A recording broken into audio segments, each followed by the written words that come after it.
बात ये बताएंगे। अधिकारियों ने आपसे संपर्क किया? हमने सब बता दिया है।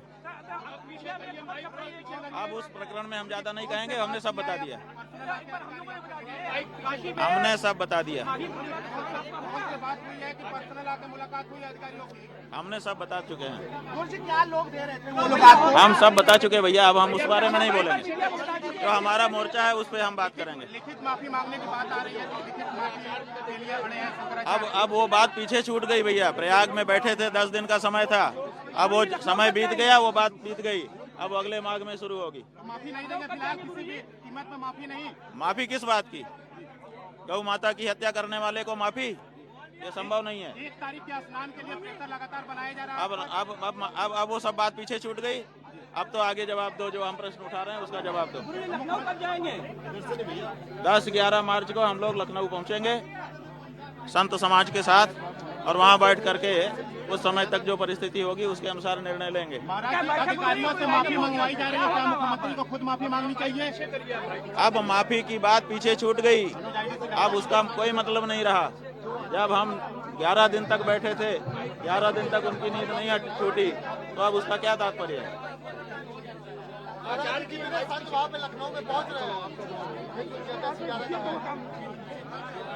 महाराज, दिल्ली में जो संतों की बैठक थी उसको कैंसिल कर दिया गया है। दिल्ली की जगह अब हम लखनऊ में बैठेंगे, क्योंकि गौ माता के लिए सबसे ज्यादा ये आवाज दबाने के लिए प्रयास योगी आदित्यनाथ की सरकार ने किया है। योगी आदित्यनाथ के सामने अब हमने प्रश्न रखा है। 40 दिन का उनको समय दिया है।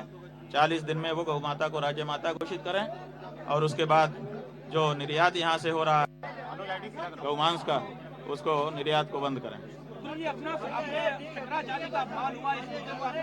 भाई अब अगले माघ तक के लिए वो छूटा है। अगले माघ में वो मुद्दा पहले दिन से उठ जाएगा। हमने पहले कह करके आए हैं, वो मुद्दा जो है माघ का है, माघ में होगा।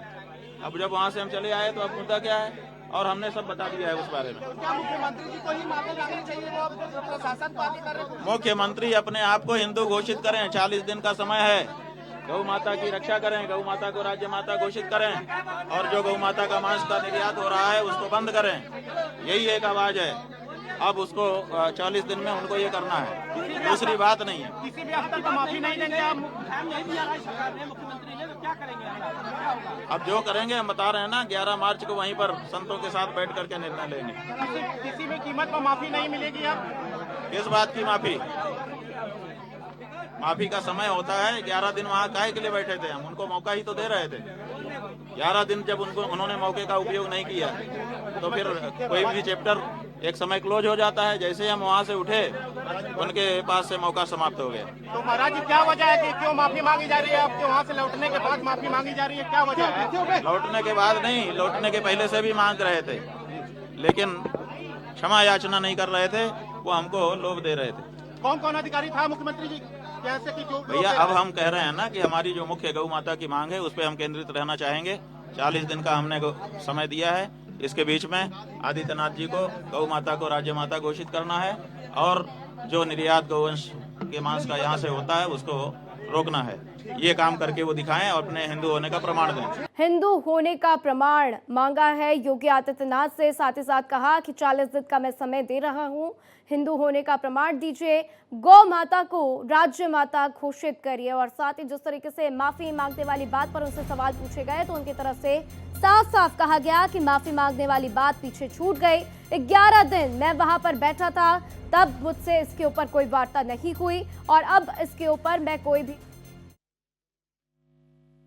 हमारी गौ माता की रक्षा की जो मुहिम है उसमें बाधा आती है। सर, माफी मांगा जा रहा है वहाँ से। बात यह है कि माफी मांगने का तरीका होता है, और माफी ही होती है, क्षमा याचना करनी पड़ती है। वो हमको लालच दे रहे थे कि आप ऐसे नहा लीजिए, आपके ऊपर हम फूल बरसा देंगे, अगले सालों के लिए हम एसओपी बना देंगे, चारों शंकराचार्यों के लिए एसओपी बना देंगे। ये सब बातें उनकी तरफ से आई थी, तो हमने उसको नकार दिया।